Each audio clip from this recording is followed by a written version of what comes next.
Question for Filipino Boys Part 1. Sige. Kailangan ba talaga na mas maliit sa inyo yung babae? Oo, kailangan mas maliit sila para mabilis silang makasisid. Mas bata or mas matanda? Siyempre, mas bata. Pag matanda, maasim na yun eh. Gusto niyo ba naklingi yung babae? Ayaw ko ng clingy kasi pumukha silang parang sawa o kaya linta. Pangit tingnan. Okay lang ba sa inyo na mag-first move yung babae? Okay lang, basta wag lang mangutang. Wala tayong papautang eh.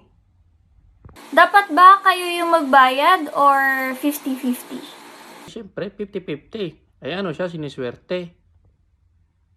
Ano nasa isip niyo pag suot namin yung hoodie niyo? Baka wala ng damit na masuot. Lahat labahin. Anong ibig sabihin pag di kayo nagre-reply tapos online kayo? Baka nanonood ng bold. Gusto niyo ba yung naka-messy ban kami? Parang ganito. Abay, siyempre, kailangan nakaayos. Pagka ganyan na Messi, ang pangit tingnan, parang mukhang baliw.